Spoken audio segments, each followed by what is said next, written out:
Éric Tegner, le directeur du Torche-Cul Frontière. Ils disent que c'est un journal, mais c'est même pas vraiment un journal. Hein. Si ça, c'est un journal... Non, j'ai pas de chute à cette blague. Pardon. Mais c'est de la grosse merde, Frontière. On ne les présente plus. Jordan Florentin, Andy Retz, l'horrible Éric Tegner. Tout ça, tout ça. Frontière, c'est vraiment de l'immense merde. D'ailleurs, personne n'achète leur journal. Hein. Voilà. C'est histoire de faire leur com, de plagarder des unes honteuses partout dans Paris, mais en vérité, ils se vendent pas leur journal. Hein. C'est des vulgaires influenceurs. Hein. C'est des tweetos. C'est des youtubeurs à la limite, pourquoi pas. Là, ils ont leur chaîne en direct de merde, là, financée par je sais pas qui. Ça pue la chiasse. En tout cas, personne n'achète leur journal, qui est en vérité un magazine qui sort une fois de temps en temps. En vérité, personne le lit. Ils font leur com là-dessus, mais personne les lit. Et d'ailleurs, ils ne communiquent jamais leurs chiffres. Bref. Pourquoi je parle d'Éric Tegner et de Frontières ? Parce que Éric Tegner était convoqué à la commission d'enquête sénatoriale cette fois-ci. Donc ce n'est pas la commission d'enquête sur l'audiovisuel public de Charles Aloncle, etc., qui était rapporteur. Charles Furoncle, comme j'aime à l'appeler. Là, c'est une autre commission d'enquête sénatoriale. Voilà. Sur les zones grises de l'information. Donc j'avais pas bien suivi, j'avais pas capté ce que c'était. Donc ce que je vous propose pour commencer, avant de regarder Éric Tegner, donc on ne va pas regarder en entier, hein, on va pas regarder les 1h30 à la commission d'Éric Tegner, on a autre chose à foutre, vraiment, mais on va regarder un peu les petits best-of qu'il a mis lui-même sur sa chaîne, sur son compte Twitter. Notamment un extrait que j'ai envie de voir là, où il est en mode... où il dit quand même... C'est où ? J'ai créé Frontières dans ma chambre, en dormant dans un placard à côté. Et financé mon matériel avec des petits boulots. 3 ans plus tard, ma société approche les 3 millions d'euros de chiffre d'affaires sans subvention. Il est payé par des fonds d'investissement opaques, britanniques, chelous. Il était dans un think tank où il gagnait 4 500 euros par mois en 2021 quand il a créé Livre Noir, l'ancêtre de Frontières. Ok, Harry Potter. Hein. Je dormais dans un placard à côté. Éric Tegner, il vient d'une famille bourgeoise, d'extrême droite depuis 150 ans. Il a sa cousine, elle s'appelle comment déjà ? Non, j'ai Thaïs Descuffon en tête, mais c'est pas ça, c'est un nom comme ça. Merde. La pote de Marine Le Pen, là. Comment elle s'appelle ? Merde. Bon, on va la regarder sa page Wikipédia. Je sais plus. Oui, c'est plus Drago Malfoy qu'Harry Potter dans l'histoire, mais premier degré, hein, vraiment. Tegner. Éric Tegner. Ah non, c'est un joueur de tennis, lui, je parle pas de lui. Éric Tegner. Voilà.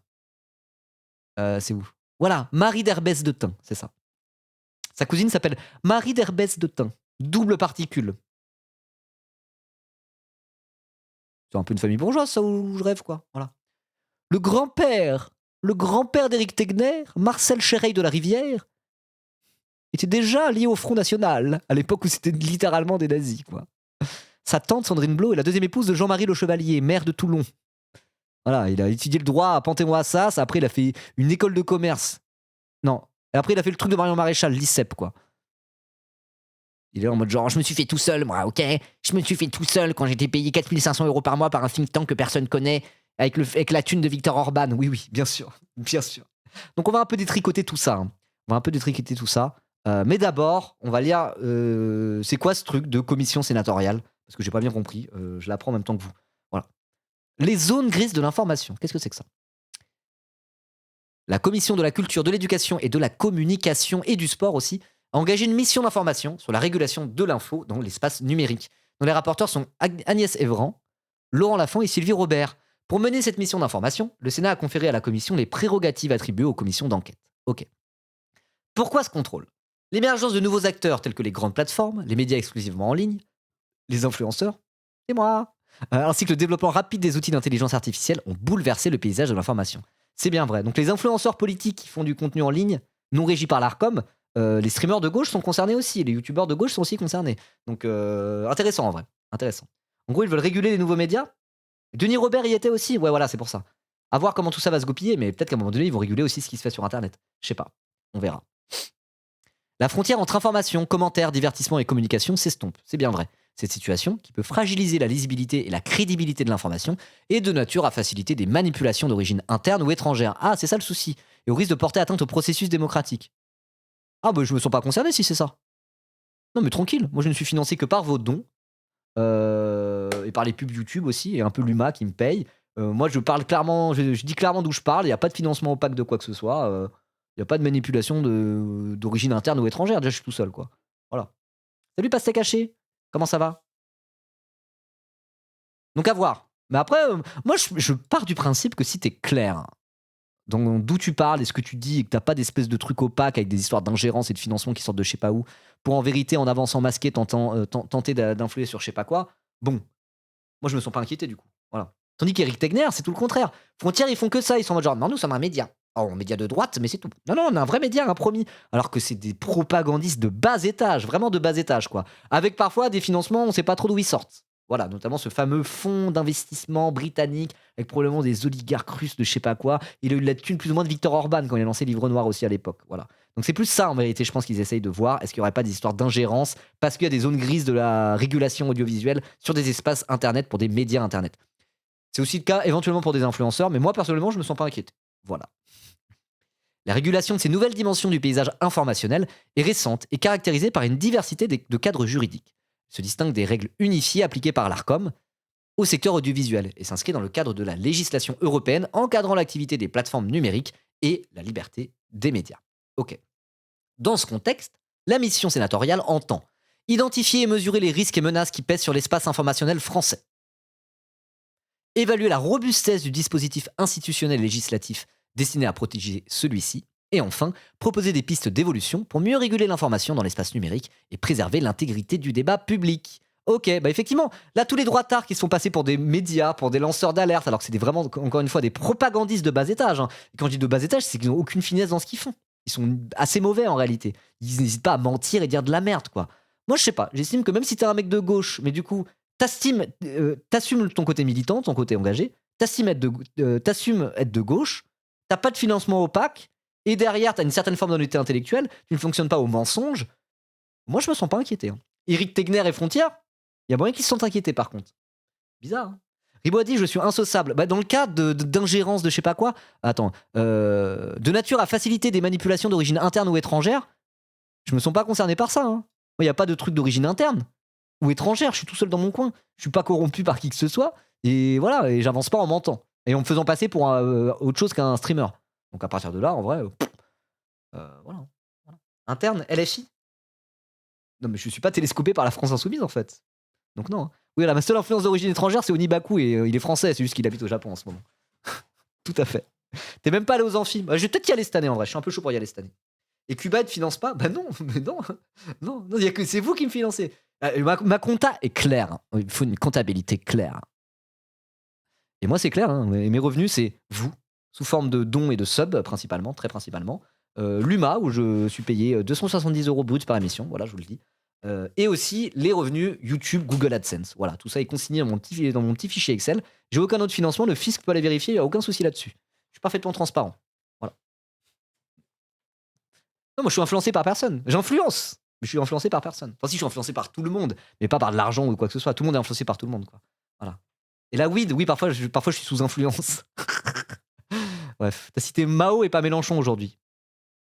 Après, si le PCC me propose un juteux billet, j'y réfléchirai à 2 fois. Je plaisante, bien sûr. Bon, voilà. Éric Tegner. Avant de parler d'Éric Tegner, je voulais quand même vous parler d'un truc. Parce qu'Éric Tegner et tout là, il a son émission 100% Frontières sur CNews, mes couilles là. Ils se sentent plus pissés, hein. Ils se croient vraiment trop chaud, l'extrême droite. Pourquoi? Parce que l'intégralité des médias dominants leur suce la bite H24 et les politiciens jusqu'aux macronistes ne font que leur courir après. Comme des irresponsables, vous voyez? Donc les Éric Tegner et compagnie, ils ont le vent en poupe un peu, ils se sentent plus pissés, un côté ils se croient trop chaud. Mais pourtant, les audiences de Pascal Praud sont en chute libre. En avril 2025, l'animateur star de CNews rassemblait entre 500 000 et 670 000 téléspectateurs sur sa matinale. Un an plus tard, il rassemble désormais seulement 300 000 téléspectateurs. Divisé par 2, bah alors gros nul de Pascal Praud. Chais. Apparemment, il n'y a pas que l'émission de Pascal Praud. Hein. J'ai l'impression, je crois, si je dis pas de bêtises, que si quelqu'un a un tweet, un truc un peu rapide à lire, en mettant un peu plus le nez dans les détails, parce que là, c'est bon, c'est une page à la con de Twitter, j'aime pas trop relayer les trucs comme ça, d'habitude, je préfère... Si quelqu'un a un truc avec un peu plus de data, il me semble que CNews est en perte de vitesse. Hein. Il me semble que CNews, et pas que l'émission de Pascal Praud, sont en perte de vitesse.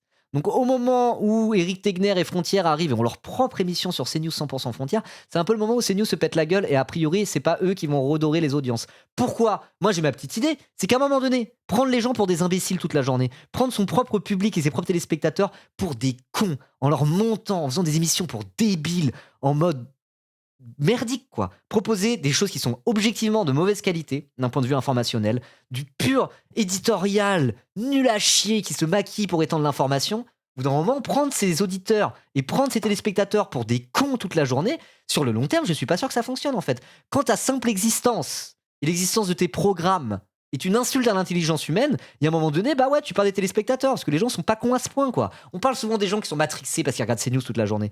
Et ben en fait, les gens qui regardent CNews toute la journée, alors je dis pas, CNews a un effet délétère. Hein. Et TV Bolloré, tous les médias Bolloré, c'est un effet délétère parce qu'il y a ce truc de pousser la fenêtre d'Overton vers la droite, normaliser une parole raciste de plus en plus décomplexée. Et ça marche très bien. Ça fonctionne à plein régime. Mais il y a un moment donné, la propagande, elle est presque indirecte, quoi. Ça fait du mal à ça fait du mal à l'écosystème médiatique dans son ensemble. Mais je veux dire, la propagande, à un moment donné, c'est pas juste les gens ils matent CNews toute la journée, ils deviennent racistes à cause de CNews. Il y a plein de gens qui matent CNews toute la journée, où dans un moment ils se disent vas-y, c'est de la merde en fait CNews, et ils arrêtent quoi. Je trouve que c'est plus indirect que direct l'effet de CNews quoi. C'est vraiment, ils dégradent l'écosystème médiatique en poussant toujours plus à droite et en libérant les paroles les plus dégueulasses. Mais à un moment donné, le truc de les gens ils sont racistes parce qu'ils matent CNews toute la journée, je suis pas sûr. Hein. Il y a des racistes qui matent CNews toute la journée parce qu'ils sont racistes, mais là ils sont en train de perdre de l'audience de zinzin parce qu'à un moment donné ils prennent leurs téléspectateurs pour des cons quoi. Et ça c'est très bien. Ah, c'est vrai qu'il y a aussi le scandale Morandini. Il y a moyen que ça joue. Il y a moyen que ça joue.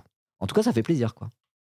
Ça, audience de mars, BFM TV repasse devant CNews après plus d'un an de domination. Bah ouais, voilà. CNews, là, ils sont pas dans une bonne dynamique. Hein. Ils sont vraiment pas dans une bonne dynamique. Et c'est tant mieux, en réalité. C'est tant mieux. Attendez, j'en suis où? Clac. Il y avait un autre lien dans le chat, là. Libération. BFM TV de nouveau leader. Attendez. J'ai app.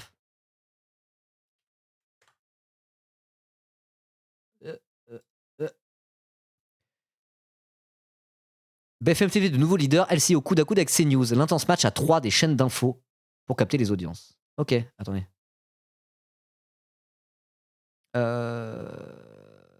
C'est où CNews. Donc BFM TV repasse devant CNews. Derrière, CNews atteint 3,2% de part d'audience et se retrouve aussi au coude à coude avec LCI. Ah non, c'est plus qu'ils sont rattrapés par LCI et BFM TV. Ah non, mais regardez, CNews stagne là, entre février 2026 et mars 2026. Faudrait voir sur le temps un peu plus long. Mais à ce côté où les autres ont tendance à s'élever et CNews stagne. Hein. On n'a pas un truc un peu plus sur le temps long?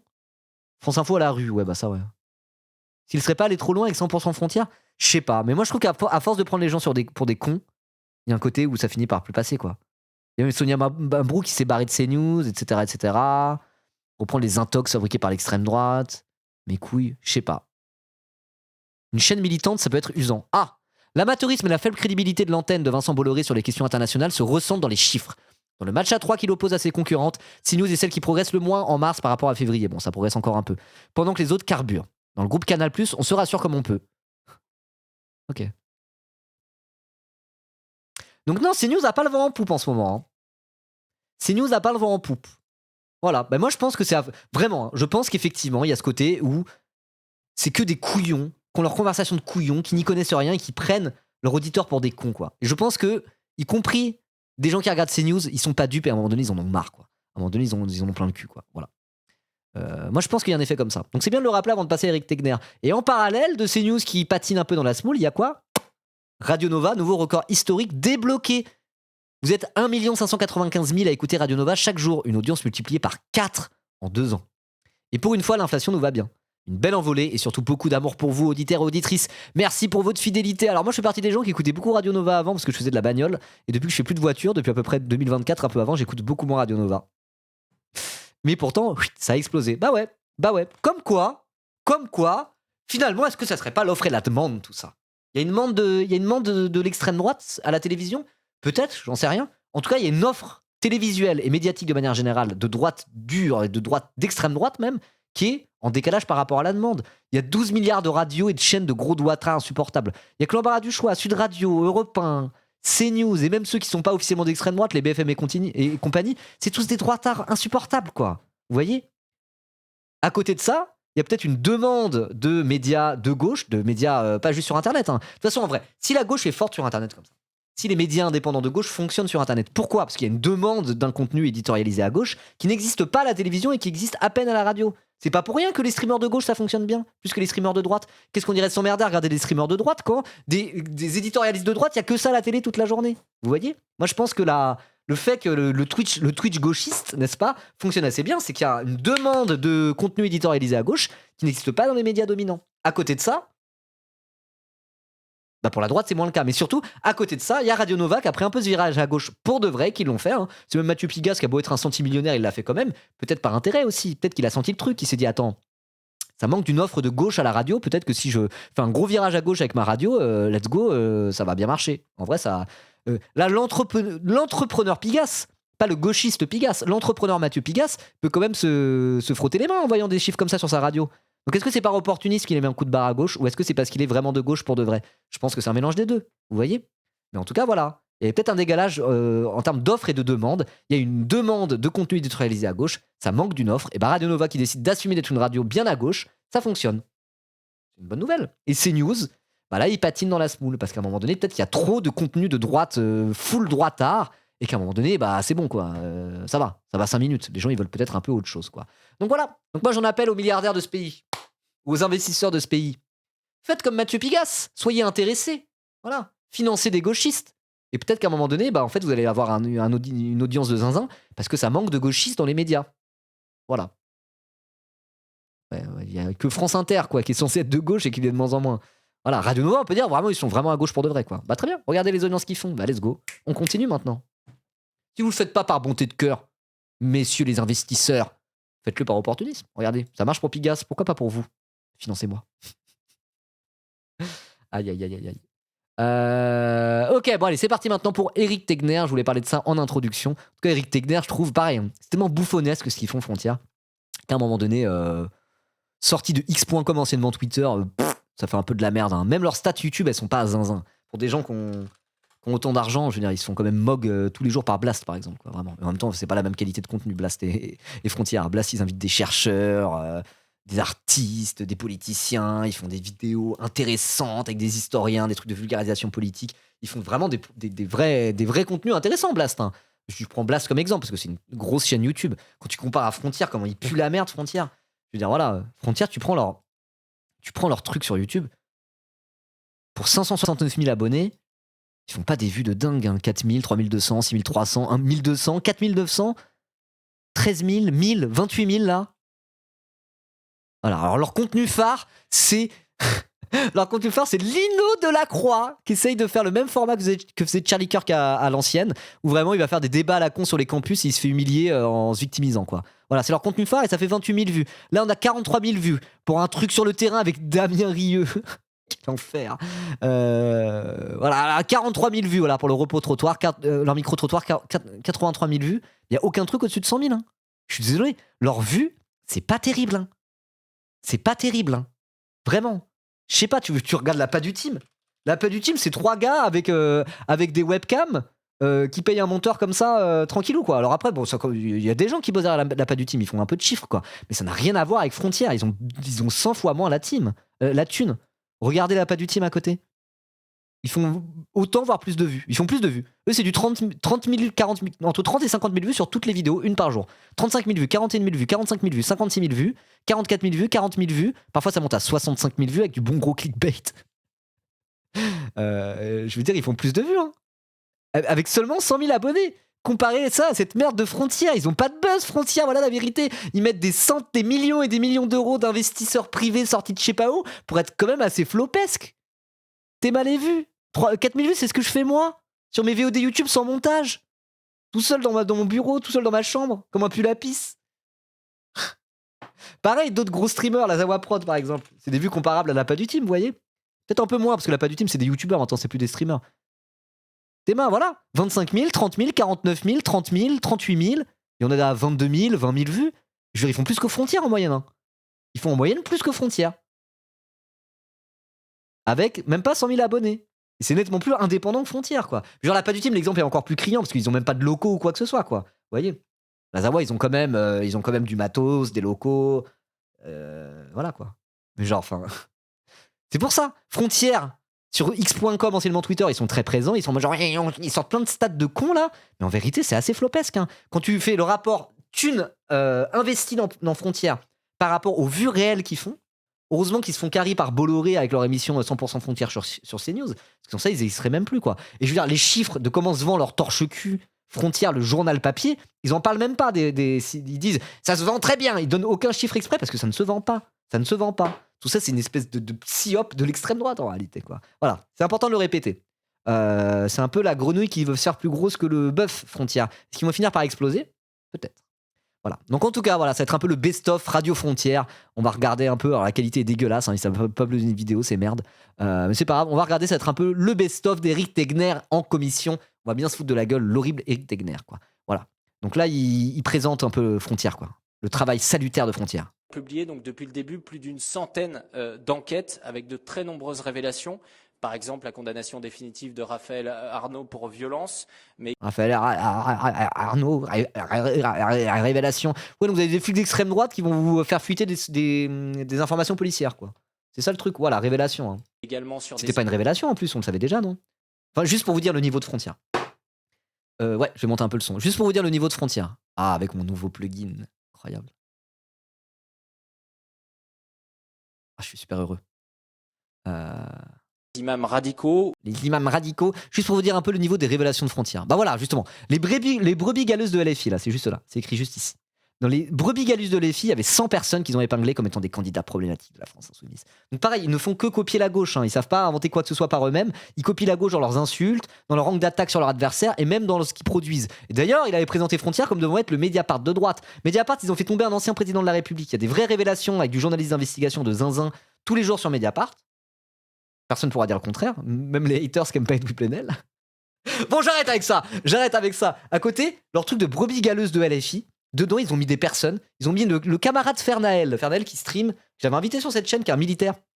Il fait partie de la Marine nationale. Et il est à LFI. Il était candidat à LFI à Brest. Ouais, c'est ça. C'est un marin. Donc il habite à Brest. Ils ont la Marine nationale, hein, littéralement, c'est un militaire. Et il était candidat à Brest. Sur la liste LFI. Et il était dans les brebis galeuses de LFI. Pourquoi ils ont retrouvé des tweets où il disait FDP? Il a dit, ah vraiment, il a dit un truc genre, tu tweets vraiment comme un fils de pute, ou un truc comme ça. Il était en mode, c'est quoi ce tweet de fils de pute, tu vois? Voilà, il a dit ça. J'avoue, peut-être, c'est un peu oppressif. Effectivement, c'est un peu TDS-phobe. Je dis pas. C'est un peu vulgaire. Voilà. Ils l'ont mis en couverture des brebis galeuses. Là, il est là, je sais plus où. On le voit, je crois que c'est en haut à droite. Il y a une des cases derrière où c'est Fernael, qu'on avait invité sur cette chaîne. En plus, c'est un petit tweetos, quoi. Vraiment, il a pas énormément non plus de followers sur Twitter, tu vois. C'est vraiment un tweet à 2 likes où il était en mode genre, ah, ça, c'est vraiment un tweet de fils de pute, quoi. Voilà. Brebis galeuse. Oh, les révélations de Frontières. Bravo, heureusement que vous êtes là. Hein. Bravo, Frontières. Ah oui, ça fait longtemps. Attendez. Train de hype en approche. N'hésitez pas à donner pour le train de hype. Let's go. Si vous le faites pas pour moi, faites-le pour Miguel. Un mot à dire? Appel à donner pour le train de hype. Oh. Il est trop mignon. Oui. Vous l'entendez ronronner? Non, vous l'entendez pas. Voilà, merci S4M404 pour le Prime. Merci beaucoup. Train de hype en approche, n'hésitez pas. On a déjà fait un petit trom, on peut refaire un. Moi, je suis chaud. Hein. En plus, on avait dit, on fait le plein de subs avant que je parte en vacances là. Je vais me prendre une semaine de vacances pour faire le plein de subs. Sans ça, après, moi, j'aurai plus de thunes pour nourrir mon chat et je vais me faire entretenir par ma meuf. Ça craint, après, elle va me quitter quoi. Voilà, donc n'hésitez pas à sub à la chaîne, bien sûr. Ouais, bref, voilà. Bon, les révélations de Frontières puent la merde. Hein. Pour violence, mais également sur des imams radicaux ou encore sur le business des avocats en droit des étrangers, raison pour laquelle demain je serai toute la journée au tribunal de Bombini devant près d'une... De Bombini. Il a confondu avec l'Italian Brain Rot, hein. Bombini. Bombini crocodilo. Il a dit Bombini.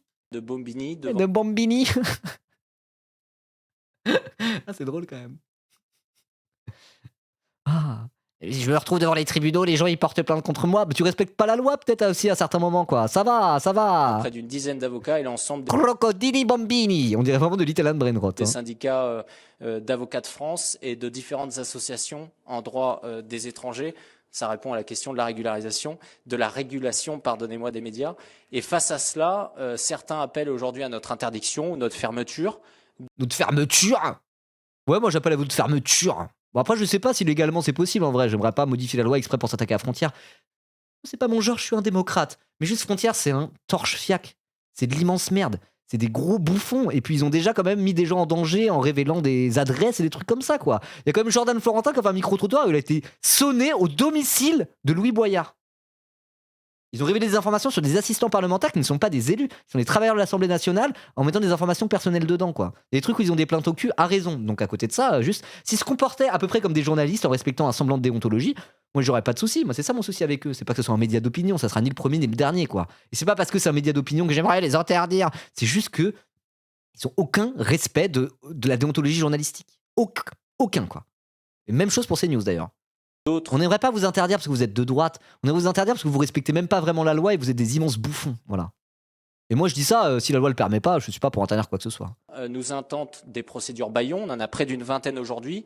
D'autres, enfin, appellent tout simplement à nous passer à tabac. Certains politiques d'ailleurs l'assument publiquement ou appellent carrément au meurtre sur les réseaux sociaux. Publié donc de... Au meurtre sur les réseaux sociaux. Oh là là là là là là. Le meurtre sur les réseaux sociaux. Vous voulez qu'on regarde les tweets de vos soutiens pour voir? Y a pas de l'appel au meurtre aussi? Ça va, hein? Qu'est-ce qu'il raconte? Oh. Oh là là. Ils les appellent directement au meurtre, il faut donc les envoyer en prison. Mais qui l'appelle au meurtre? Encore une fois, c'est des putains de tweetos, quoi. Si on commence à faire l'inventaire de toutes les insultes que tu te reçois sur Twitter, on n'a pas le cul sorti des ronces, comme on dit. Voilà. En tout cas, pas de train de hype. Train de hype en approche, ça donne pas. Bon, bah, si soit-il. Bref. Voilà. Parce que moi, je suis indépendant. Seuls mes viewers peuvent m'acheter. Donc, n'hésitez pas à donner. Voilà. Moi qui suis même un média indépendant, n'est-ce pas? Ah là là. Bon, là, on continue. Best Je of. pense parce qu'on montre ce que les autres ne veulent pas qu'on montre. Enfin, vous savez, tout le monde nous dit ça. Hein. Tous ceux qu'on a interviewés, tout le monde nous dit ça. Nous, on montre ce que les autres ne font pas voir. Je ne sais pas ce que c'est que le super l'explication profit. donnée par tout le monde. Déjà. Alors, Il a raison. Merci à Je ne Trana sais du pas coup. ce que c'est que Merci le beaucoup super Scorch profit. pour le sub offert à Eric Pritz en personne. Et merci beaucoup le Takamari pour ton prime. Et merci beaucoup camarade Sebzer pour ton 22e mois Je d'abonnement. ne sais pas ce que c'est que La le super scène. Non mais je profit. remercie les subs vite fait. Et merci Eniris pour les 5 € de capital apportés directement en donation par Stream Elements. Incroyable. Merci beaucoup. Je ne sais pas ce que c'est que le super profit. Oui, je vais remettre. Désolé, j'avais pas mis la scène. Désolé, c'est le train live qui m'a décontenancé. Pardon. Trop bien. Merci Sebzer. T'es pas sur Paris là ce soir par hasard, toi qui es tout le temps sur Paris pour des trucs syndicaux? Dès que je fais un événement politique Je sur ne sais Paris, il y pas a ce que toujours c'est que Sebzer le qui super traîne. profit. Alors qu'il est lyonnais. T'es pas sur Paris là? MDR, si, pourquoi? T'es sérieux? Bah viens à la Gaîté Lyrique à 19h, il y a une table ronde, j'y suis. On pourra se boire un coup après. Si t'es chaud. Je te présenterai mes potes. Je sais pas s'il y aura beaucoup de potes à moi. Putain, mais t'es toujours sur Paris quoi. Bah écoute, si tu sais pas quoi faire et que tu dors sur Paris ce soir ou quoi que ce soit, comme la dernière fois, hein, si t'es un peu dans la situation de la dernière fois, sache qu'à 19h à la Gaîté Lyrique, tu peux même venir un peu avant, il y aura une table ronde avec moi, le média, Reporters sans frontières et tout. J'ai un petit truc de prévu normalement. Ok. Ça dure combien de temps? Ça dure 2 heures avec les questions. C'est 19h à 21h. Bon, en tout cas, si jamais t'es dispo, n'hésite pas à m'envoyer un message. Moi, je serai à la Gaîté Lyrique. Voilà. Ok. Bon, merci pour les subs en tout cas. Let's go. Oui, on revenait là. Je dis juste. Attends, par contre, il est nul, mon. Je dois refaire ça à chaque fois manuellement? Soundfixer? Ah oui, je dois le faire. Ah, c'est par onglet. C'est onglet par onglet. Bah, tant mieux. Ok. Allez, c'est reparti donc. La suite du best-of d'Eric Tegner en commission sénatoriale. je pense parce qu'on c'est mieux, montre là. ce que les autres ne veulent pas qu'on montre. Enfin, vous savez, tout le monde nous dit ça. Hein. Tous ceux qu'on a interviewés, C'est qui, lui? tout le monde nous dit ça. Nous, on montre ce que les autres ne font pas voir. Alors- Enfin, c'est l'explication donnée par tout le monde. Déjà. Alors, c'est exactement la même base. avec une Bah oui. Ils veulent nous censurer car on dit tout haut ce que les Français pensent tout bas. Mais écoutez, vous pouvez continuer à dire tout haut ce que les Français pensent tout bas. Mais simplement, arrêtez de vous déclarer journaliste et comme étant un média. C'est ça le truc qui est énervant. Si vous êtes des vulgaires influenceurs politiques comme moi, par exemple, assumez le fait d'être des vulgaires influenceurs politiques. Vous faites comme tout le monde, vous faites votre chaîne YouTube de con là, et puis basta. Arrêtez de vous faire passer pour un média avec tous les droits qu'on devrait vous octroyer en tant que journaliste. C'est bon, vous êtes des influenceurs, vous êtes des créateurs de contenu d'extrême droite sur Internet. Assumez, arrêtez de faire semblant avec vos cravates là. Moi, c'est ça qui m'insupporte dans cette histoire. Pareil, CNews, mais CNews, ils ont le droit d'exister, mais qu'ils fassent une web télé là, d'où ils ont littéralement une fréquence Arcom. C'est ça le problème, c'est pas qu'ils existent, c'est qu'ils se font passer pour étant des vrais médias officiels et on est obligé de leur sucer la bite en tant que tel, quoi. C'est insupportable. énorme différence, monsieur le sénateur, c'est que la majorité des gens qui ont été auditionnés ici demandaient notre interdiction. C'est-à-dire que j'ai entendu le mot interdiction à chaque fois. C'était quand même étonnant, c'est-à-dire de la part de gens qui se disent journalistes et qui sont journalistes. Peut-être que parce que vous n'êtes pas journaliste et que des gens qui sont journalistes estiment à raison que vous n'avez aucune once de déontologie journalistique avec vous et qu'à ce moment-là, il faut au moins vous interdire de vous présenter comme étant un média journalistique et comme étant une rédaction.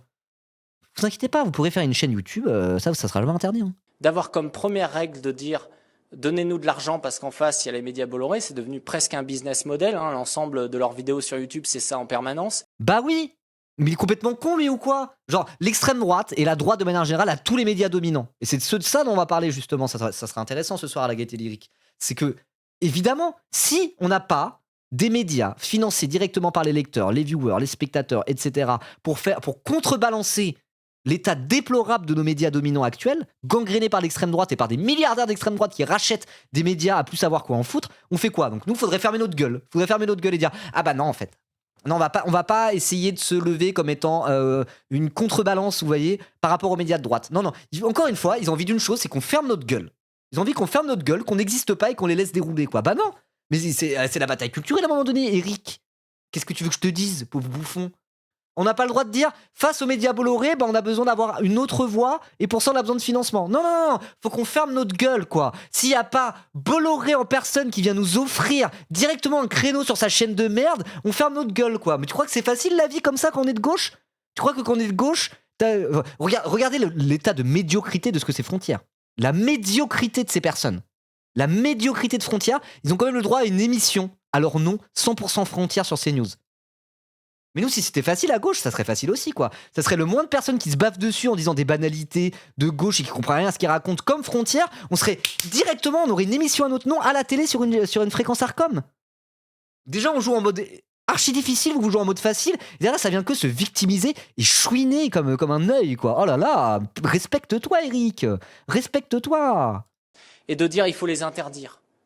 C'est surprenant. Donc c'est-à-dire que ça montre bien pour le coup qu'ils ne veulent pas qu'on montre ces éléments-là. Moi, je non. C'est-à-dire qu'on aimerait bien avoir un climat médiatique un petit peu plus respirable et avec un petit peu plus de pluralisme au sens propre, en fait, quoi. Le fait que des milliardaires rachètent l'intégralité des médias pour en faire des médias d'opinion, ça détériore la qualité de l'information en France. Et du coup, interdire CNews, c'est ce que je disais, faites une web télé. On ne pourra pas l'interdire, ça, faites comme vous voulez. Mais simplement que CNews, dire il faut interdire CNews, c'est une façon de dire il faut que CNews perd son canal TNT. D'où ces gens-là sont à la télévision et ont le droit d'avoir une chaîne de télévision. C'est ça qu'on dit.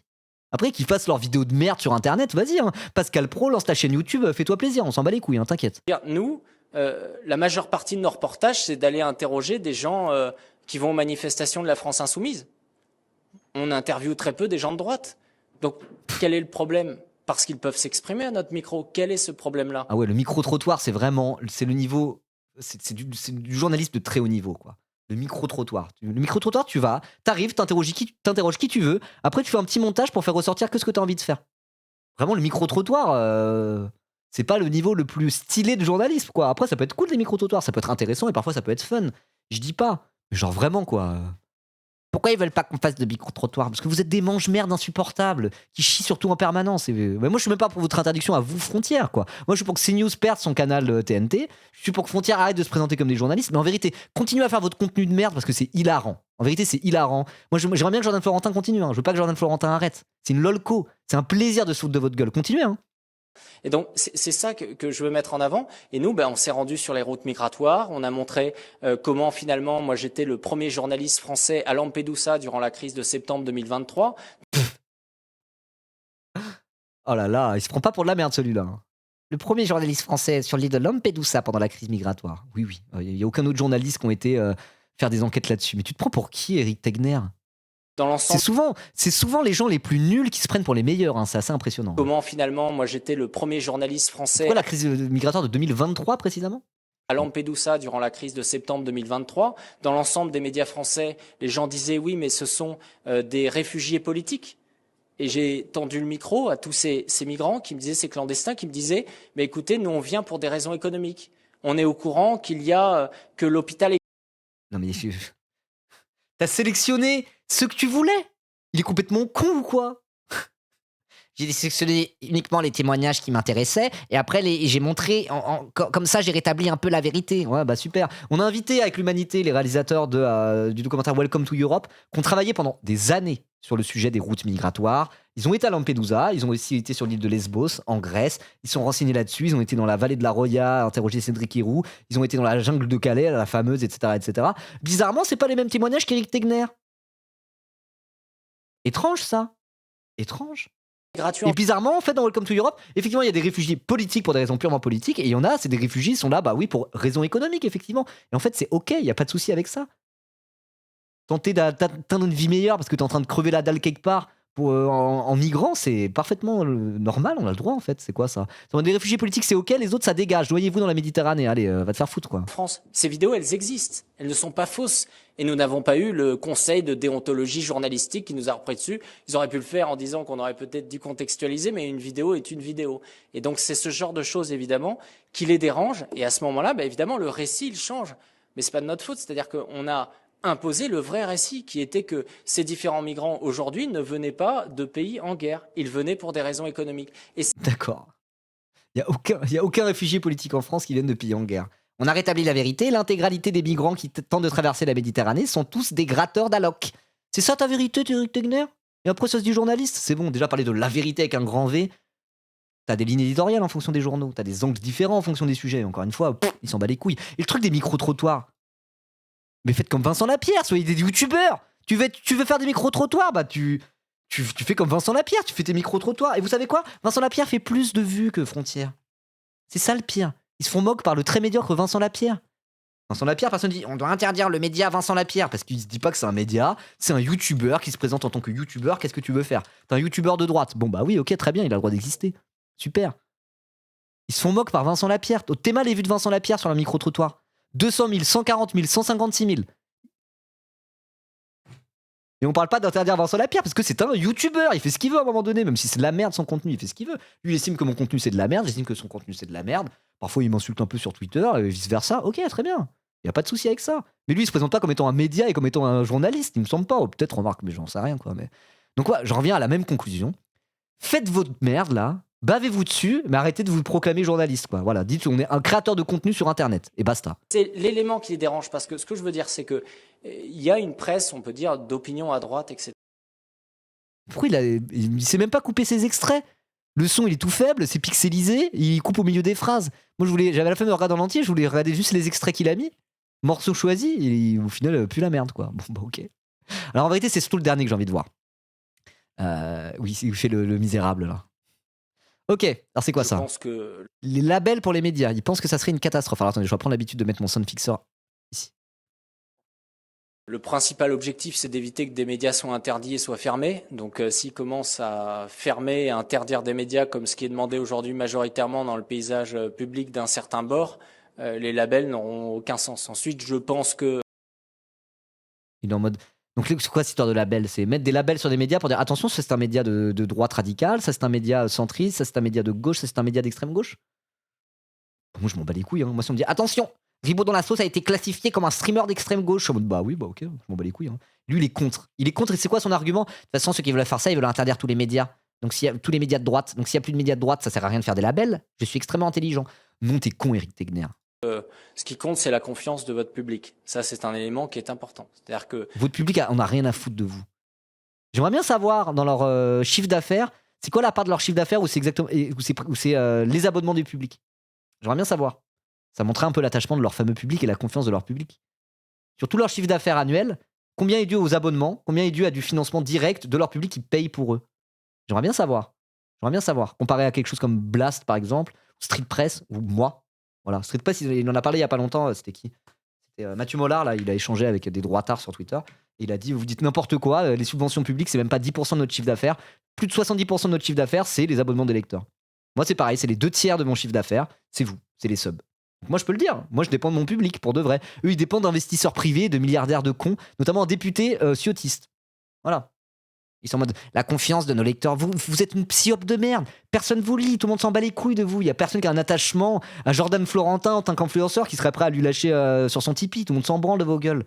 Encore une fois, si vous n'avez pas des espèces de multimillionnaires et des investissements chelous derrière, vous pourriez même pas la faire, votre propagande. Vous ne tenez pas uniquement avec l'argent de vos auditeurs et de vos viewers et de vos spectateurs et de vos lecteurs, l'extrême droite, à un moment donné. C'est ça la différence entre eux et nous. C'est que si eux, ils ont pas des espèces de gros connards d'extrême droite pétés de thunes pour les arroser de fric à perte pour faire leur propagande, il y a rien, il y a que dalle. Nous, on arrive à vivre tout seul et faire plus de vues qu'eux, voilà. qui est important. C'est-à-dire que le public, moi, je Prenez Zawa Prod, je sais pas, je vous montrais tout à l'heure, ils font plus de vues que Frontières sur YouTube. Et c'est un peu comparable au sens, bon c'est pas très sympa à le dire, au sens où ils ont des locaux, ils ont des salariés, etc. etc. Et quand tu regardes leur chiffre d'affaires, peut-être à 90%, c'est directement financé par leurs viewers. C'est pas du tout le même modèle économique qu'un Frontière ou quoi. Donc que monsieur Eric Tegner se permette de dire ce qui compte, c'est la confiance de le lecteur. Vous s'en battent les couilles, vous n'avez pas de lecteur. Oh. Et la plupart des gens vous trouvent bouffonnesque, même à l'extrême droite. Ils sont en mode soutien critique parce que quand même, voilà, ils y vont à fond. Mais sinon, ils vous trouvent nul en fait. L'élément qui est important. C'est-à-dire que le public, moi, tous les jours, je suis au contact des abonnés, les mails, de ce qu'ils peuvent dire, etc. Et ils ont besoin d'avoir une information qualitative sur une ligne éditoriale. Mais vous n'avez pas une information qualitative. Qu'est-ce que tu racontes? Ça, c'est une évidence. Mais les labels, je pense que ça serait une catastrophe. Et j'ai envie de donner une petite réflexion sur les nouveaux médias. Je pense que l'immense erreur de la part des politiques, de la part des institutionnels, c'est de regarder tous ces gens de haut. Il faut comprendre que... Là-dessus, je suis un peu d'accord, c'est vrai. C'est vrai. Bah après, du coup, cette commission sénatoriale va pas dans le sens de regarder de haut. C'est au contraire, regarder ce qui se fait sur Internet en mode genre, oulala, ça a de plus en plus d'importance ce truc-là, on va y jeter un œil attentif. Mais là-dessus, je suis d'accord, l'espèce de regard de haut sur les nouveaux médias. Mais bon, ça, c'est plus par rapport à la gauche. Hein. Les macronistes, ils chient pas trop sur Frontière en réalité, ils s'en battent les couilles. Par contre, là, quand il y a Mélenchon comme des streamers et des médias indépendants, là, c'est en mode regardez, ces nouveaux médias, c'est pas des vrais journalistes. Donc, encore une fois, arrête de faire le gauchiste, Eric Tegner, c'est insupportable, putain. Je vous dirais pas qu'on est le dernier rempart, mais qu'en fait, nous, on parle à une communauté qui va être sur les réseaux sociaux. T'as une émission sur CNews, gros. Il est tous les jours sur CNews avec une émission qui s'appelle 100% Frontières. Canal TNT, financé par un milliardaire. Qu'est-ce qu'il raconte? On est le dernier rempart par rapport aux gauchistes des médias. Mais qu'est-ce qu'il raconte, ce débile? Et nous, on est un organe qui est organisé. Si vous le convoquez, on peut être présent. On peut vous donner des bilans. On a des comptes à rendre et on est ravis de rendre ces comptes. Ok. Bon bah ok, on va continuer à rendre des comptes. À un moment donné, vous allez être classifié officiellement comme non pas un média de journalisme, mais comme un compte de créateur de contenu d'extrême droite et il va chouiner. On est ravis de rendre des comptes et le jour où il va vraiment devoir rendre des comptes, il va chouiner. Chouiner comme une petite merde. Voilà. Je pense que... Oh ta gueule! Tu penses rien du tout. Tu penses rien du tout. Eric Tegner, quoi. Il fait trop le mec rebelle. Non, on en parlera après. Mais il fait trop le mec rebelle, financé uniquement par l'amour de ses lecteurs, machin bidule. Alors qu'en vérité, c'est tellement pas ça, Eric Tegner et Frontières. C'est ridicule, quoi. C'est un peu à mourir de rire. Allez, encore plus. Encore du Tegner. Encore du Tegner. Concernant Géraud Verny, au-delà d'être... Alors, Géraud Verny. Qui c'est Géraud Verny? Géraud Verny, c'est un député ciotiste du groupe UDR, donc le groupe d'Éric Ciotti, allié au Rassemblement National, etc., qui est limite actionnaire majoritaire de Frontières. Voilà, on va les directement regarder. Hop là. Et notamment son assistant parlementaire, à un moment donné, c'était Jules Lecomte, c'est bien ça, ouais, Jules Lecomte de Frontières. Et ce même Jules Lecomte de Frontières, c'est le mec qui a créé Sirène. Vous savez, ce truc de tweetos complètement con, là, qui m'ont bloqué d'ailleurs. Ah, ça marche super bien, hein. Ok. Sirène, revue d'actualité libre et insolente. Donc c'est un mélange de contenu slopesque absolument pue la merde. Voilà, ils vont bloquer, hein, super. Oh, très sérieux, un média qui bloque des vulgaires streamers comme moi, quoi. Voilà, et donc c'est un mode... Parfois il y a des news complètement connes qui n'ont rien à voir avec la politique. Non, là il n'y en a pas trop. Flash, Twitch gauchiste fait retirer la publication de Popcorn qui le diffamait et en tentant de le doxer. Et sinon, ils se font vraiment passer pour des médias, quoi. Flash info. Et derrière, ils repartagent ça, quoi. Ils repartagent ce genre de merde en mode lol, c'est trop bien. C'est vraiment... Oula. Your reckoning has come. What is this?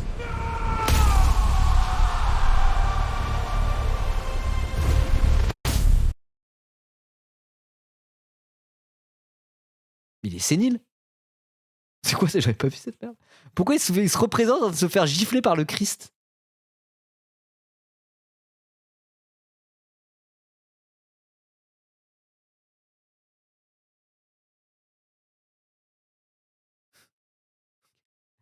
Jules Lecomte, c'était un royaliste. Il faisait souvent des live TikTok quand il était au lycée, j'adorais l'insulter dans son chat.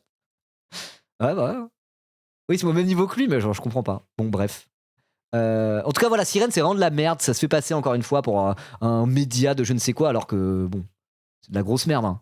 Et c'est de la grosse merde d'extrême droite. Bref. Et donc, le gars qui a fondé Sirène, maintenant, il bosse chez Frontières et il est aussi assistant parlementaire de ce fameux Géraud Verny. Ok. Donc pour dire qu'il y a des liens directs, des liens directs entre le groupe d'Éric Ciotti et Frontières, voilà. Donc le même groupe qui pousse pour privatiser l'intégralité de l'audiovisuel public, ce même groupe finance Frontières et a en son sein un des actionnaires majoritaires de Frontières, qui avait en assistant parlementaire un mec de Frontières. Parce que c'est ça qu'ils veulent. C'est pour ça qu'ils veulent se privatiser l'audiovisuel public. Ils veulent qu'il n'y ait pas une thune possible pour la gauche, qu'on doive se démerder entre nous par du financement participatif, pendant qu'eux, ils se font arroser de thunes par des milliardaires d'extrême droite. C'est juste pour ça. Hein. C'est juste pour ça. Polémique. Voilà. Selon un article publié par La Lettre en juin 2025, en se contentant de déclarer à la Haute Autorité de Transparence pour la Vie Publique sa holding Magie, le député ciotiste Géraud Vernier occulte ses différents investissements dans des entreprises, dont le média d'extrême droite Frontières, une pratique légale susceptible de masquer les liens de certains élus avec des entités privées. Donc non seulement il finance Frontières, et tant qu'il n'y a pas des journalistes, des vrais journalistes, pas comme Frontières, qui lui ont dit « Attendez, monsieur Géraud Vernier, vous avez oublié de déclarer que vous étiez actionnaire de Frontières, non ?» Il ne savait même pas. Selon l'article publié par Street Press en octobre 2025, qu'on salue, d'ailleurs que je vais croiser ce soir, parce qu'ils seront là un peu aussi. En octobre 2025, le député aurait eu l'aide d'une entreprise liée au projet Périclès de Stérin pour sa campagne de 2024, machin bidule. Selon l'article du Monde, il tenait un compte Twitter anonyme nommé JJ Vert Foncé, regorgeant de propos sexistes, racistes et anti-avortement. Il affirmait par exemple, après la mort de Valéry Giscard d'Estaing en 2020, « Avec l'avortement et le regroupement familial, il a créé les 2 mamelles du grand remplacement. » Waouh. Le parti d'Éric Ciotti, hein. Voilà, la droite républicaine, gaulliste. Hein. Malgré les nombreuses preuves apportées indiquant qu'il était le propriétaire du compte, Géraud Vernier le nie. Oh, en plus, un gros menteur de merde. Étrange quand même. Bizarre. Il n'y a pas écrit que son assistant parlementaire Jules Lecomte. Il faudrait quelqu'un modifie un peu la page Wikipédia. Hein. Mettre l'article de. Je crois que c'est Street Press qui avait enquêté dessus aussi. Pour dire autre polémique, son assistant parlementaire, tatati tatata. Bon, bref, voilà. Voilà pour dire qui est Géraud Vernier, donc actionnaire, si ce n'est actionnaire majoritaire de Frontières. Concernant Géraud Vernier, au-delà d'être un ami, et comme je vous l'ai dit, Géraud Vernier, c'est un industriel. Son travail, c'est que quand il y a une entreprise qui est en difficulté et qui est mise en liquidation Son travail, c'est député. T'es con ou quoi? Maintenant, son travail, c'est député. judiciaire, Et en tant que député, il y a des règles à respecter. qui est mise en liquidation judiciaire, il vient devant le tribunal et il sauve l'entreprise et il sauve les emplois. Son travail. Ah, le niveau de propagande. C'est son travail, c'est un sauveur d'emploi. Vous aimez pas les sauveurs d'emploi, c'est ça? Alors, biographie. Tatati tatata, totati tout. Il soutient financièrement Éric Zemmour et fait partie des 50 lieutenants pour sa campagne de 2022. Alors c'est fou quand même, hein, qu'il y ait des anciens zémouristes assumés qui maintenant sont dans le parti d'Éric Ciotti, qui était le président de LR quand il a créé ce parti. Je veux dire, cette convergence droite-extrême droite, c'est même plus une convergence, là ça y est, c'est fait quoi. En septembre 2023, il est le principal financeur de la relance du média identitaire Livre Noir, site internet proche d'Éric Zemmour. C'est pas écrit ce qu'il fait, hein. Industriel lyonnais, si c'est un industriel lyonnais. Il dirige depuis 2014 Montblanc Composite, un groupe de PME industrielles établi en Auvergne-Rhône-Alpes. Bon, ok.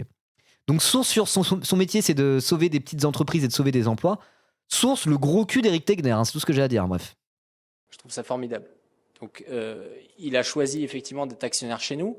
À un moment, il a eu le pari fou, et lui-même, tous les matins, il dit qu'est-ce que je fais dans cette galère, de se dire, bon, ben, je vais devenir député. Il gère ses entreprises, il est en train de racheter en ce moment plein d'entreprises. Oui, C'est pas il est là comme entrepreneur, vous voyez ce que je veux dire? Dites, Ça se voit que la réponse est nulle. La commission, moi, genre, oui, ok, bouffon, là. On s'en bat les couilles, tu comprends pas ce qu'on te dit, en fait.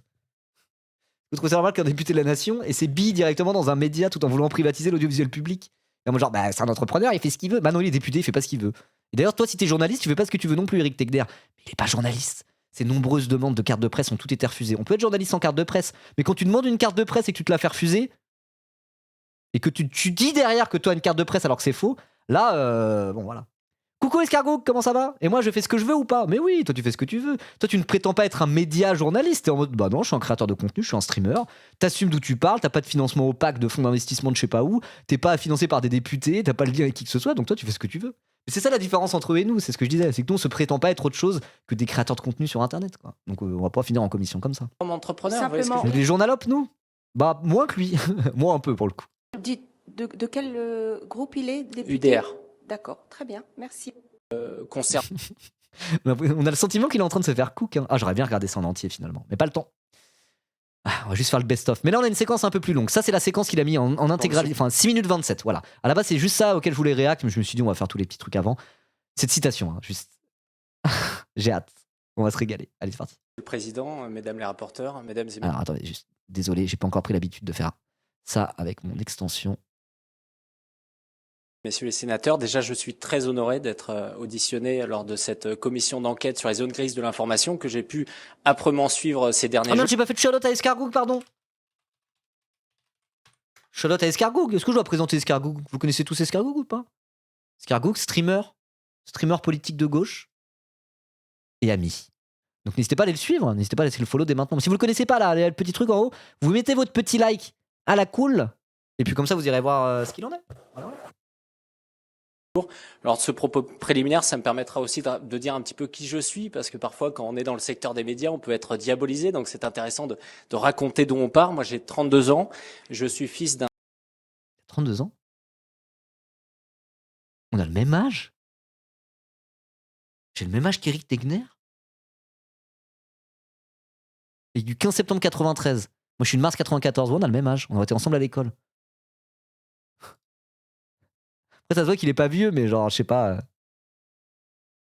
Un père suédois et d'une mère bretonne. Ouais. Je suis le petit dernier, hein, comme on dit, On s'en bat les couilles. d'une famille Oh, je suis le petit père d'une famille, on s'en fout, c'est quoi le rapport? de 7 enfants. Je viens d'un milieu où on peut dire qu'on a une bonne éducation, mais au revenu modeste, hein, puisque j'ai connu, comme beaucoup de Français, pour mon père, le chômage de longue durée, quand il a perdu son emploi à l'âge de 50 ans, que j'avais à peine 6 ans. Et donc j'ai connu un petit peu cette spirale infernale où on tombe dans le RMI, où les huissiers de justice se rendent chez vous le matin de bonne heure, et où vous... Une bonne éducation, mais on était pauvres. Mais ça, moi, j'ai vu suffisamment de bourgeois insipides dire ah non, ça va. Jamais j'y crois. Jamais j'y crois. Impossible. Qu'est-ce qu'ils racontent? On a connu la galère. On a connu la galère de fou avec notre nom à particules. Mon grand-père, Marcel Chéreil de la Rivière. Ma cousine, Marie d'Herbès de Tain. C'est que des noms à particules. Et genre, on a trop connu la galère. Comment c'est un mytho, quoi. Comment c'est un immense mythomane, quoi. Vraiment, mais n'importe quoi. Vous vous retrouvez avec le Secours populaire qui vient tous les mercredis chez vous. Mais malgré tout cela, moi, j'ai nourri un profond attachement d'abord à mes terres bretonnes, dont je sais que Madame la sénatrice est très attachée en tant que sénatrice d'Ille-et-Vilaine, qui ont été d'un immense réconfort pour moi et ma famille, mais également des valeurs plus larges de patriotisme, d'attachement aux valeurs de loyauté et surtout de résilience. La résilience qui m'accompagne aujourd'hui tous les jours. Sa famille Le Pen est à Bardella, mais oui, bah via justement sa cousine Marie d'Herbès de Tain, qui est amie d'enfance de Marine Le Pen. Marine Le Pen qui a grandi dans un château à Saint-Cloud. Hein. Voilà. Enfin, c'est le milieu de l'extrême droite, tradie, à la con, et c'est tous des bourgeois là-dedans, genre. Vraiment, c'est un immense mytho. Hein. Et je suis très fier aujourd'hui d'être journaliste, mais également d'être entrepreneur. Et c'est un point qui est important en tant que chef d'entreprise, puisque cette société Artefact, qui édite donc le média Frontières, je l'ai créée tout simplement au début dans ma chambre. Pour la petite anecdote, je dormais à côté dans un placard, et j'ai commencé tout simplement à... Il a créé dans sa chambre et il dormait dans un placard. Pourquoi il dormait pas dans sa chambre? Qu'est-ce qu'il raconte? Ok, Harry Potter. Hein. C'est pour ça que je disais, je te crois pas, là, le côté de oh là là, j'ai grandi sans dessous. Sale mytho. Hein. Alors, juste, on va voir ses études. Est-ce que c'est des études de quelqu'un qui a grandi sans le sou, qui a grandi vraiment avec pas une thune, le secours populaire chez lui? Juste pour voir. C'est où? Il étudie le droit à l'université Panthéon 2 Assas. D'accord. Donc, il a fait ses études de droit à Panthéon 2 Assas, grosse fac de droite avec pas mal de bourgeois dedans, alors que c'est un mec qui vient de Bretagne. Il a quand même pu aller étudier le droit à Paris. Et après, il a fait une école de management à Grenoble. En 2018, il rentre à l'ICEP, l'institut dirigé par Marion Maréchal, dont il est proche. Donc, ses études, c'est Panthéon 2 Assas, Paris, et école de management à Grenoble. C'est quoi l'école de management? C'est laquelle? C'est News, parfait. Oh, le jumpscare. C'est pas possible d'avoir une tête de nazi comme ça. Quand on est un nazi, c'est chaud, quoi. Moi, j'ai une tête de gauchiste plus lapis et je suis un gauchiste plus lapis. Attendez, juste.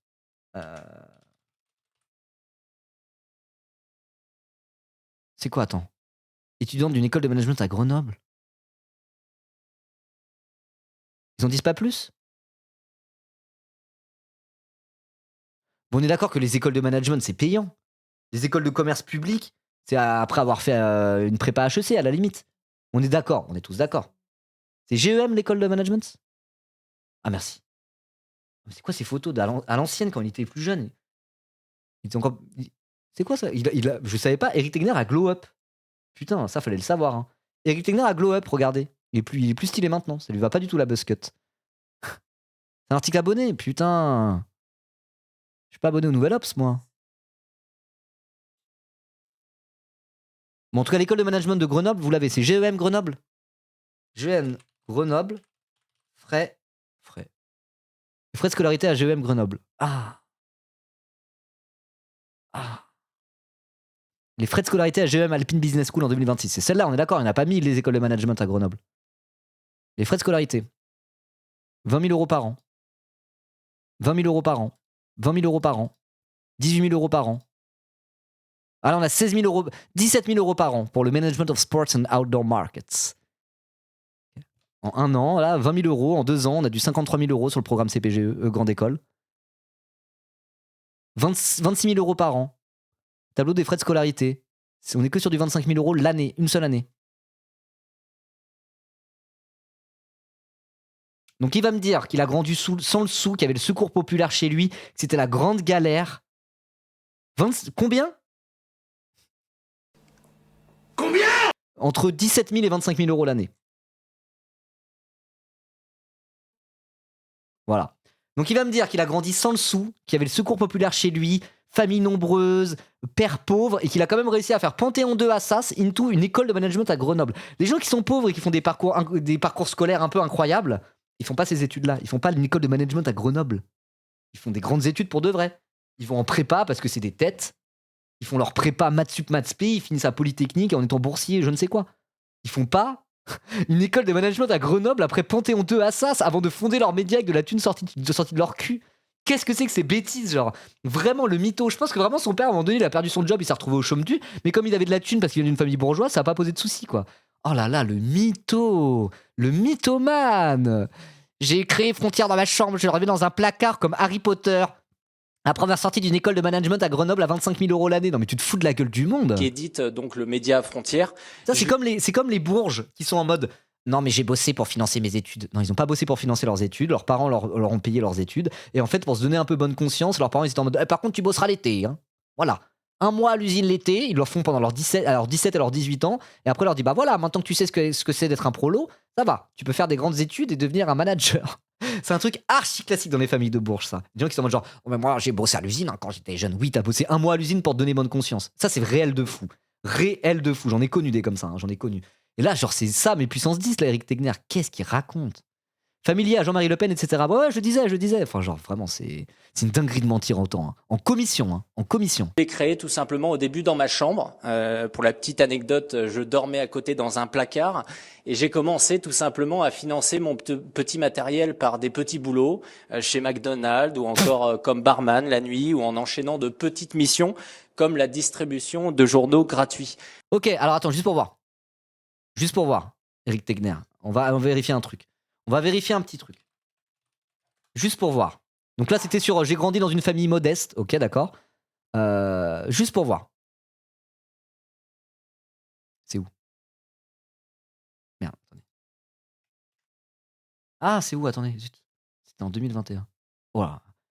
Il a fondé Livre Noir en 2021. Je pense que quand il a dit au début, je l'ai fondé tout seul, je pense qu'il parlait de Livre Noir. Dans le même temps, début 2021, Éric Tegner est rémunéré par le Danube Institute, un think tank conservateur proche de Viktor Orban, selon Télérama, pour un montant mensuel de 4 500 €.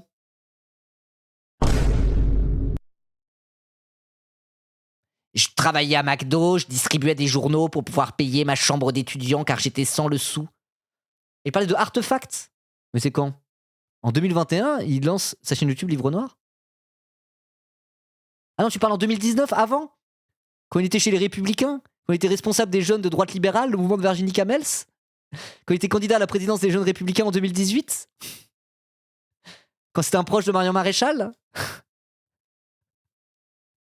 C'est ça? On parle de ça? C'est vraiment c'est un mytho. Il est en mode genre ma famille n'avait pas le sou, j'ai grandi sans le sou et j'ai dû bosser à McDo pour financer le lancement de Livre Noir. C'est un mytho de A à Z. De A à Z. C'est un menteur. Et pourquoi c'est un menteur? Parce que Frontières, ils font que mentir en permanence. C'est des bouffons. Même en commission sénatoriale, il est là, il est en mode genre moi j'ai grandi dans la Hesse. Hein. Ouais, il va te faire foutre. Alors pour moi, en fait, être entrepreneur n'a pas été un choix, comme certains peuvent le faire, ça a été une obligation.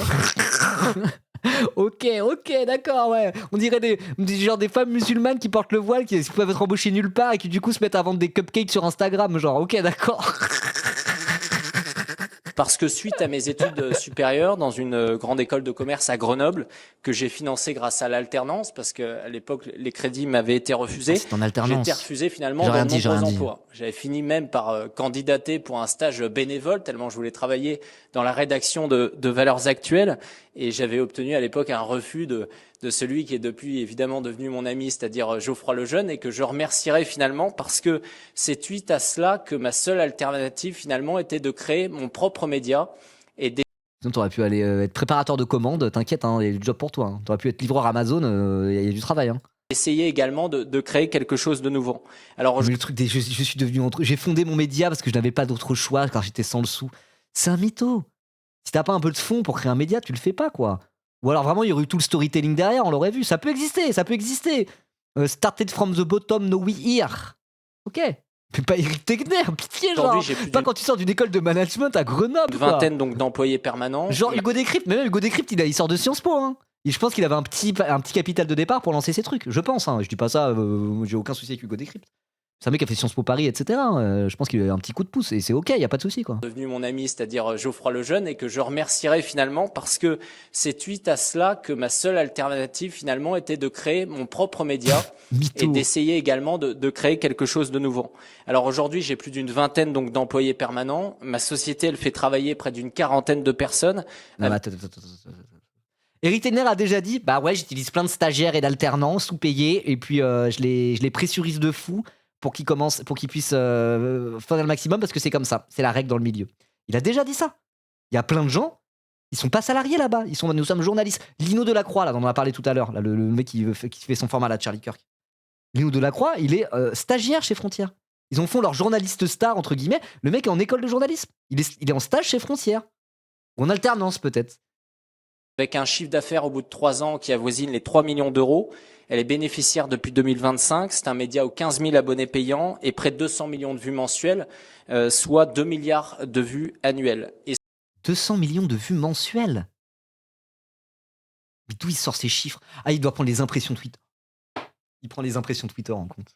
Oh, les impressions Twitter, c'est fumé. Hein. Ils disent n'importe quoi dessus. Ils mettent des chiffres de zinzin. Ils sont en mode genre, hey, regarde, t'as fait 10 millions de vues. Tu veux pas prendre la pastille? Facebook, non mais même, genre quand on prend sa chaîne YouTube, etc., 200 millions de vues mensuelles. Vous êtes des mythos, Frontières, de quoi vous parlez? Je suis sûr qu'ils prennent les impressions Twitter. Je suis sûr c'est ça, ils les prennent en compte. 200 millions de vues mensuelles. Hein. Mensuelles. Hein. On est 70 millions en France, alors après ça veut rien dire. Hein. Mais après, même, si tu prends les contenus Instagram, tu mélanges ça aux impressions Twitter, tu mélanges ça à des vidéos YouTube travaillées, ça n'a rien à voir en fait. Même moi j'ai 2,5 millions de vues mensuelles sur Instagram. Je dis pas que je fais 2,5 millions de vues mensuelles. C'est pas le cas ni sur Twitch ni sur YouTube, sur mes vrais contenus, enfin pas mes vrais contenus, mais voilà. C'est un peu le contenu d'appel Instagram, c'est un peu du best-of, vous voyez. Ça veut rien dire de comparer les choses comme ça. Ça ne veut rien dire. Ouais, le mec c'est MrBeast quand tu l'écoutes. Oh là là. Parce que quand tu vas sur Twitter, ils te mettent des... Non, il me l'a pas mis. Parfois ils mettent... Moi il y avait écrit là sur Twitter l'autre jour, ça avait écrit, vous avez fait 1,7 million de vues en une semaine. T'es sûr que tu vas prendre la pastille? C'est pour te forcer à prendre la pastille. 200 millions de vues par mois, mais bien sûr. On a vu leur vue YouTube. Hein. Ils font moins que la pas du team. ce sans aucune Largement. subvention, je tiens à le souligner, dans un monde où la presse traditionnelle périclite, hein, malgré des millions d'argent public. Alors parallèlement, j'ai créé aussi d'autres entreprises. La presse périclite sont des millions d'argent public. En fait, oui, ça s'appelle garantir une presse vivace et pluraliste dans un souci de démocratie. Tu alloues toute petite part du budget de l'État sur des subventions pour être sûr qu'il y ait des journaux de droite qui font bien leur travail, des journaux de gauche qui font bien leur travail, des journaux centristes qui font bien leur travail, que toutes les sensibilités soient un peu représentées. Et c'est bien en fait, genre. C'est plutôt bien. Hein. Dans le secteur agroalimentaire en Bretagne, notamment dans le bio. Aujourd'hui, Frontières, c'est avant tout, il faut bien le comprendre, un média d'enquête et de reportage. C'est un média de micro-trottoirs et d'influenceurs débiles. magazine trimestriel qui est le cœur du média, parmi les mieux vendus aujourd'hui en France, et quasi intégralement composé d'enquêtes sur des sujets divers, 160 pages. Mais pourquoi il donne pas les chiffres des ventes? Il est en mode, on a fait 200 millions de vues par mois. Et après, il est en mode, notre magazine, c'est un des plus vendus en France. Et là, il donne pas les chiffres. Donne les chiffres de ta merde pour voir. D'enquête, quasiment pas d'entretien, et qui sont coordonnés avec brio par le rédacteur en chef de la rédaction, Jules Laurent. Ah non, il est directeur de la rédaction, Jordan Florentin. Pardon. Des sujets divers comme l'islam, LFI et les étrangers. J'aimerais vraiment bien voir les chiffres de comment ils ont leur torchon. Il a quand même dit c'est le cœur de notre média. C'est pour se donner l'impression que c'est des mecs sérieux. Mais tout le monde s'en bat les couilles, personne n'a jamais lu leur merde.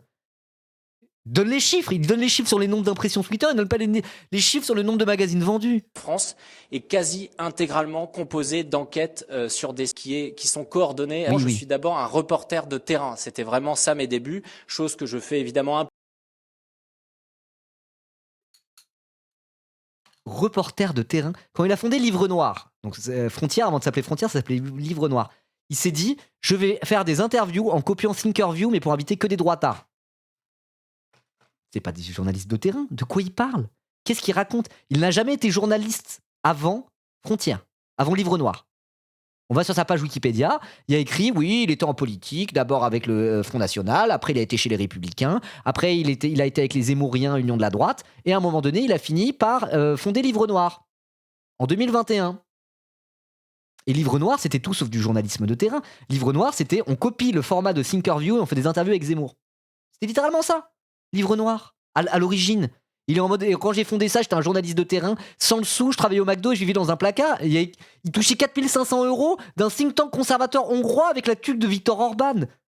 Mais genre vraiment, mais c'est lunaire cette interview. Qu'est-ce qu'il raconte? Mais qu'est-ce qu'il raconte? Genre, s'il ment pas pendant une seconde, il meurt en fait. Genre, c'est pas possible, genre. Vraiment, mais les informations sont disponibles sur Internet. Il prend vraiment les gens pour des cons. En commission sénatoriale, je suis sûr que les gens de la commission sénatoriale l'ont pris pour un bouffon. Un peu moins ces derniers mois malheureusement, même si j'adorerais le faire, parce que je suis très pris par la gestion quotidienne de mon média, son développement, mais également mes passages télévisés et radio. Comme reporter, j'ai réalisé des reportages dans près d'une quinzaine de pays dans le monde, en Ukraine, en zone de guerre, notamment les 6 premiers mois de la guerre, en Afrique ou encore dans les Balkans. J'ai pour cela connu les difficultés du métier. En Ukraine, des deux côtés, j'ai été sur la ligne de front sous les bombardements. En Ukraine, des deux côtés? Il a été en Ukraine des deux côtés. Il a été côté russe aussi. Des deux côtés? Ah ouais?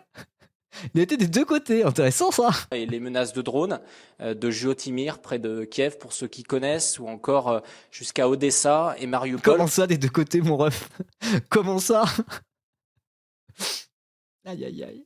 C'est une expérience qui m'a profondément marqué par sa violence et également qui a chez moi ancré l'importance du terrain. J'ai également connu les difficultés de faire ce métier pour les journalistes qui sont à l'étranger, avec des interrogatoires, près d'une dizaine à l'époque par le FSB, notamment qui avait pu me soupçonner à un moment d'être un agent ukrainien, parce qu'ils suspectaient tous les journalistes aujourd'hui d'être des agents ukrainiens. J'ai également connu une arrestation en Tunisie avec de longues heures d'interrogatoire musclés. C'était en pleine crise alors que le président Kais Saied parlait de grands remplacements en Tunisie et que les subsahariens étaient tout simplement accusés de... Je réalise qu'il y a aussi des journalistes occidentaux côté russe. Non mais oui. C'était pour la blague de comment ça des deux côtés? Des deux côtés. Non mais oui en vrai. Attendez. Classement de diffusion presse magazine 2025, il y a Frontières dedans? Il est dedans Frontières? Il est combien? Vous avez l'info? Il n'y a même pas Frontières dedans. On n'a pas les chiffres de Frontières, quoi. Non, les chiffres sont secrets. Hein. Bon, moi, ce qui m'intrigue aussi, quand même, ce truc de... Oui, ils n'apparaissent pas, on est d'accord. Hein. C'est un peu bizarre. Hein. Il y a quand même ce truc de... On va retourner sur la page YouTube de Frontières. Il y a quand même ce truc de... Ces contenus-là, il est en mode... Mon cœur de métier, c'est les trucs à l'étranger, machin bidule. Quand tu vas sur Frontières, déjà, c'est une vidéo sur 1000. Je sais même pas si je peux en retrouver. Et elles font pas de vues par rapport aux autres. Ça fait du 20 000 vues, quoi. Immigration, au cœur des villes. Didier Raoult. Ok. Voilà, les seuls trucs qui font des vues, c'est les trucs ridicules de Jordan Florentin. Voilà, ça fait un peu de vues, quoi. Mais à ce moment-là, voilà, vous êtes comme Vincent Lapierre, vous faites des micro-trottoirs de merde de droite, quoi. Ok, super. Je les retrouve même pas, ces trucs à l'étranger. Si quelqu'un peut m'envoyer un lien pour qu'on regarde les vues, je suis chaud. Si, il y avait Jordan Florentin sur i24 News en Israël, ça, oui. C'est vrai qu'il y avait ça. Après, je pense qu'il y a vraiment un côté premier degré où Eric Tegner se prend pour un grand reporter les quelques fois où, avec son journal de merde, il va faire un sujet éclaté et ultra biaisé à l'étranger, quoi. Je pense qu'il a vraiment un côté comme ça. Il s'y croit grave.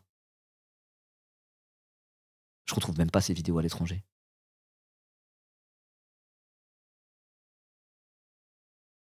Je retrouve même pas. C'est son cœur de métier. Hein. C'est même pas mis en avant sur sa page YouTube. Populaire, c'est peut-être dans Populaire. Regardez, ça, c'est les vidéos de l'époque, c'était Livre Noir. À l'époque, ils faisaient des interviews Livre Noir et ça marchait un peu bien, effectivement.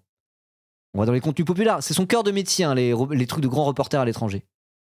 Ah si, il y a ça là, effectivement, diplomate russe. Bon.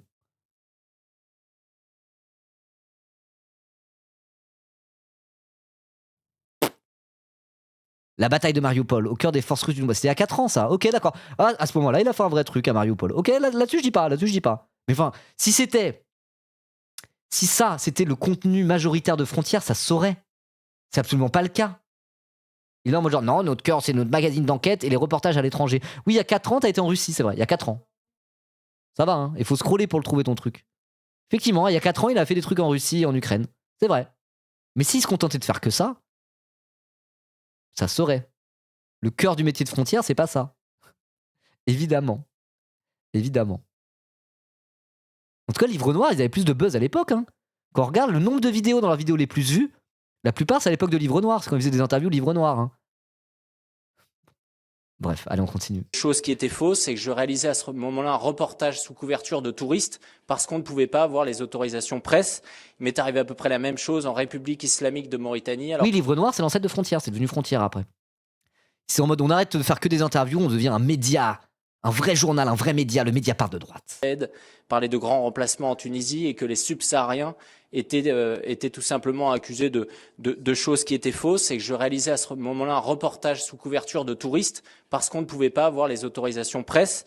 Il m'est arrivé à peu près la même chose en République islamique de Mauritanie alors que j'enquêtais sur les sujets de corruption entre la police aux frontières et les passeurs de migrants. République islamique de Mauritanie ? Vous préférez vivre sous l'Allemagne nazie ou en République islamique de Mauritanie, vous ? Je suis pro-charia apparemment du coup. Bon bref. Alors tout cela, pourquoi j'en parle parce que je veux mettre en lumière que ce métier, il comporte aujourd'hui des risques. Et c'est un point qui est important de souligner. De la prise aujourd'hui... Oui, islamique, c'est pas islamiste. Mais justement ce que je voulais dire dans l'extrait qui a été récupéré par Twitch gauchiste. Hein. Mais c'est bien m'entendre traiter de pro-charia sur Twitter, ça me fait plaisir. Ça me fait plaisir. Régulière et quasi ça change un peu de bourgeois héritier. Bon, en vrai, il continue à faire les deux. Systématique, par exemple, d'un service de sécurité pour mes journalistes, lorsqu'ils vont, par exemple, couvrir des manifestations d'extrême gauche. Je pense à... Allez, Jordan Florentin. T'es obligé de parler de Jordan Florentin. Là, c'est un cadre un peu sérieux. T'es au Sénat. Hein. Me remets pas dans la sauce. Mais non, mais t'inquiète, tranquille. Hein. Y a pas de souci. Quasi systématique, par exemple, d'un service de sécurité pour mes journalistes, lorsqu'ils vont, par exemple, couvrir des manifestations d'extrême gauche. Je pense à notre reporter Jordan Florentin, qui est... Il a name drop Jordan Florentin, commission au Sénat. Oh, la honte. Hein. La honte absolue. Hein. Encore une fois, les violences qu'il a subies, c'est... On lui a balancé du yop dessus. Personne ne prend au sérieux Jordan Florentin, mais y compris au Sénat, à l'Assemblée nationale. Les RN un peu, mais bon, c'est bon. Régulièrement agressé, jusqu'à... Il n'a jamais été agressé. Hein. L'arrestation l'an dernier d'un islamiste qui menaçait de mort et qui pour cela a été condamné à 1 an de prison. Il est en ce moment à la prison de Mulhouse et il sera libéré d'ici quelques mois. Et malgré tout ça, c'est un métier moi qui me passionne. J'ai la chance d'être entouré d'une équipe formidable. On s'en bat les couilles, c'est pas un entretien d'embauche, hein, on s'en branle. Et nous avons publié donc depuis... Vraiment le seul moment qu'il a mis en entier dans la commission d'enquête, c'est le moment où il parle tout seul et qu'il se présente en mentant, quoi. Ouais, super. Début plus d'une centaine d'enquêtes avec de très nombreuses révélations. Par exemple, la condamnation définitive de Raphaël Arnaud pour violence, mais également sur des imams radicaux ou encore sur le business des avocats en droit des étrangers. Raison pour laquelle demain, je serai toute la journée au tribunal de Bombini devant... Bombini ! Le tribunal de Bombini. Près d'une dizaine d'avocats et l'ensemble des syndicats d'avocats de France et de différentes associations en droit des étrangers. Ça répond à la question de la régularisation, de la régulation, pardonnez-moi, des médias. Et face à cela, certains appellent aujourd'hui à notre interdiction ou notre fermeture. D'autres nous intentent des procédures bâillons, on en a près d'une vingtaine aujourd'hui. D'autres, enfin, appellent tout simplement à nous passer à tabac. Certains politiques, d'ailleurs, l'assument publiquement. Faire du terrain, enquêter, c'est évidemment un travail qui est extrêmement compliqué. Et je suis très heureux aujourd'hui de pouvoir vous éclairer sur certains de vos sujets. Ouais. Bon, bah c'était nul à chier. C'était bien de pouvoir se foutre de la gueule parce qu'il se fait passer pour un pauvre petit misérable qui a grandi dans un placard, alors qu'il est d'une famille bourgeoise des Côtes d'Armor en lien avec la famille Le Pen qui vit dans un château, qu'il a fait une école de management à Grenoble et qu'il est en mode genre j'avais aucun sou, qu'il est en mode genre je dormais dans un placard alors qu'il touchait 4500 € d'un think tank hongrois avec la thune d'Orban. Bon, juste pour ça, je suis content de l'avoir fait, quoi. Mais bon, on va s'arrêter là. Hein. De toute façon, j'ai regardé tous les extraits là. Ah, c'est grave. Hein. C'est très très grave d'être comme ça. Hein. Aïe, aïe, aïe, aïe, aïe, aïe, aïe, aïe. Bon, en tout cas, amis de la VOD YouTube, je sais pas ce que vous en pensez, mais je trouve qu'on a un peu rigolé. Par contre, ça m'a fatigué. Hein. Ah là, c'est bon, je suis vidé de mon énergie vitale, j'en peux plus. Donc abonnez-vous et laissez un commentaire pour vous foutre de la gueule de Jordan Florentin, par exemple. Ou autre. Bisous.